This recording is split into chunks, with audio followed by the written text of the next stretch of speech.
السلام علیکم۔ Story nova mine آپ سب کا دل سے خوش آمدید۔ یہاں ہر کہانی صرف ایک کہانی نہیں بلکہ زندگی کا ایک نیا احساس ہوتی ہے۔ تو آئیے آج کی دلچسپ کہانی شروع کرتے ہیں۔ کبھی کبھی زندگی ہمیں ایسے امتحان دیتی ہے جو پہلی نظر میں صرف ایک معمولی واقعہ لگتے ہیں، لیکن بعد میں پتہ چلتا ہے کہ وہی لمحہ ہماری پوری زندگی بدل دیتا ہے۔ آج کی کہانی بھی ایک ایسے ہی نوجوان علی کی ہے جو لاہور کے ایک پرانے گھر میں اپنی ماں کے ساتھ رہتا تھا۔ اسے بالکل اندازہ نہیں تھا کہ گھر کی ایک معمولی سی صفائی اسے ایک ایسے راز تک لے جائے گی جو اس کی زندگی ہمیشہ کے لیے بدل دے گا۔ علی نے دیر سے اس پرانے صندوق کو کھولا۔ اندر پرانی تصویریں، دادا جان کی تصویر، کچھ پرانی کتابیں اور بچپن کی یادیں سنبھال کر رکھی ہوئی تھیں، لیکن ان سب کے درمیان ایک پہلا سا پرانا لفافہ پڑا تھا۔ علی کی نظر جیسے ہی اس لفافے پر پڑی، اس کا دل زور سے دھڑکنے لگا۔ لفافے پر صرف 2 الفاظ لکھے تھے، علی کے لیے۔ سب سے حیرت کی بات یہ تھی کہ اس پر لکھی تاریخ آج کی تھی۔ علی سمجھ ہی نہیں پا رہا تھا کہ سالوں پرانا یہ خط آج کی تاریخ کے ساتھ اس کے سامنے کیسے آ گیا۔ علی نے گہری سانس لی اور دھیرے سے لفافہ کھول دیا۔ اندر صرف ایک پرانا سا کاغذ تھا۔ جیسے ہی اس نے اس خط کو پڑھنا شروع کیا، اس کے چہرے کا رنگ اٹھ گیا۔ خط میں لکھا تھا، بیٹا علی، اگر یہ خط تم تک پہنچ گیا ہے تو آج شام ٹھیک 9 بجے اپنی ماں کو کسی بھی صورت گھر سے باہر مت جانے دینا۔ وقت بہت کم ہے، مجھ پر یقین کرنا۔ یہ الفاظ پڑھتے ہی علی کا دل زور زور سے دھڑکنے لگا۔ سب سے بڑی حیرانی یہ تھی کہ یہ خط اس کے دادا جان کی ہینڈ رائٹنگ میں تھا، جبکہ انہیں اس دنیا سے گزرے ہوئی 10 سال بیت چکے تھے۔ علی فوراً اپنی ماں کے پاس گیا اور لرزتی ہوئی آواز میں بولا، امی، آپ کو میری بات ماننا ہوگی۔ اس نے پرانا خط ماں کے سامنے کر دیا۔ ماں نے حیرانی سے اس کی طرف دیکھا اور پوچھا، بیٹا، آخر اس خط میں ایسا کیا لکھا ہے؟ علی نے گہری سانس لی اور کہا، اس میں لکھا ہے کہ آج شام 9 بجے آپ کسی بھی صورت گھر سے باہر مت جائیے۔ ماں نے خط کی طرف دیکھا، پھر علی کی پریشان آنکھوں کی طرف۔ انہیں سمجھ نہیں آ رہا تھا کہ ان کا بیٹا اتنا ڈرا ہوا کیوں تھا۔ ماں نے اپنا بیگ اٹھایا اور دروازے کی طرف چلنے لگی۔ علی نے فوراً ان کا ہاتھ پکڑ لیا۔ اس کی آنکھوں میں خوف صاف نظر آ رہا تھا۔ وہ بے چینی سے بولا، امی، اللہ کے لیے میری بات مان لیجئے، بس آج گھر سے باہر مت جائیے۔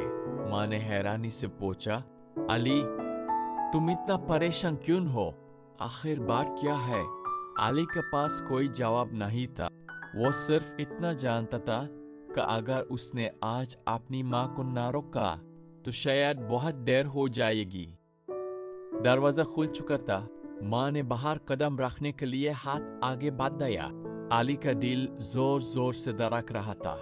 وہ گھبرا کر پھر بولا، امی، پلیز مت جائیے۔ مجھے نہیں پتا کیوں لیکن دل کہہ رہا ہے کہ باہر خطرہ ہے۔ ماں ایک لمحے کے لیے رک گئیں اور علی کی آنکھوں میں دیکھا۔ انہیں پہلی بار محسوس ہوا کہ ان کا بیٹا مذاق نہیں کر رہا بلکہ کسی گہرے ڈر میں مبتلا ہے۔ اسی وقت باہر سے ایک تیز ہارن کی آواز سنائی دی۔ اگلے ہی لمحے ایک تیز رفتار ٹرک بجلی کی طرح ان کے گھر کے سامنے سے گزرا۔ اس کی رفتار اتنی زیادہ تھی کہ ہوا کے زور سے دروازہ تک ہل گیا۔ علی اور اس کی ماں دونوں خوف سے جم گئے۔ ماں نے فوراً ایک قدم پیچھے لے لیا اور لرزتی ہوئی آواز میں بولی، یا اللہ، اگر میں ایک پل پہل باہر نکل جاتی تو ان کی بات ادھوری رہ گئی۔ علی نے گہری سانس لی۔ اب اسے یقین ہو چکا تھا، دادا جان کا خط صرف ایک کاغذ نہیں تھا بلکہ ان کی حفاظت کا پیغام تھا۔ ماں کی آنکھوں میں آنسو آ گئے۔ انہوں نے لرزتے ہوئے ہاتھوں سے وہ پرانا خط لیا اور دھیرے دھیرے اسے پڑھنا شروع کیا۔ ہر لفظ کے ساتھ ان کے چہرے کا رنگ بدلتا جا رہا تھا۔ کچھ لمحوں بعد انہوں نے علی کی طرف دیکھا اور دھیمی آواز میں کہا، یہ تو تمہارے دادا جان کی ہینڈ رائٹنگ ہے۔ علی نے سر جھکا کر بس اتنا کہا، امی۔ شاید آج بھی دادا جان نے ہمیں اکیلا نہیں چھوڑا۔ دونوں کی آنکھوں میں آنسو تھے، لیکن دل میں صرف شکر تھا۔ علی نے دیر سے دادا جان کی تصویر کی طرف دیکھا۔ ماں نے اس کے کندھے پر ہاتھ رکھا اور مسکراتے ہوئے بولی، بیٹا تمہارے دادا ہمیشہ کہتے تھے کہ سچی محبت کبھی ختم نہیں ہوتی۔ علی نے خط کو سینے سے لگا لیا۔ اب اسے سمجھ آ چکا تھا کہ کچھ رشتے صرف زندگی تک محدود نہیں ہوتے۔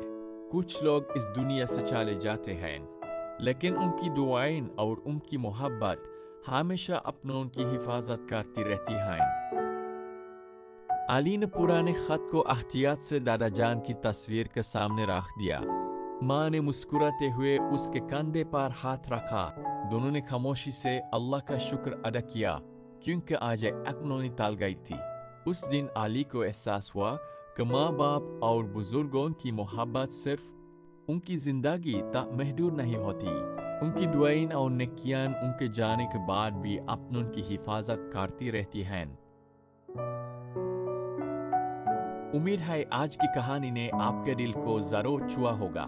اپنی رائے کامنٹ میں ضرور بتائیں۔ اسٹوری نووا کو سبسکرائب کرنا نہ بھولیے۔ اگر کہانی پسند آئی ہو تو ویڈیو کو لائک کریں، اور ایسی ہی دلچسپ اور دل کو چھو لینے والی کہانیوں کے لیے ملتے ہیں اگلی کہانی میں۔ اللہ حافظ۔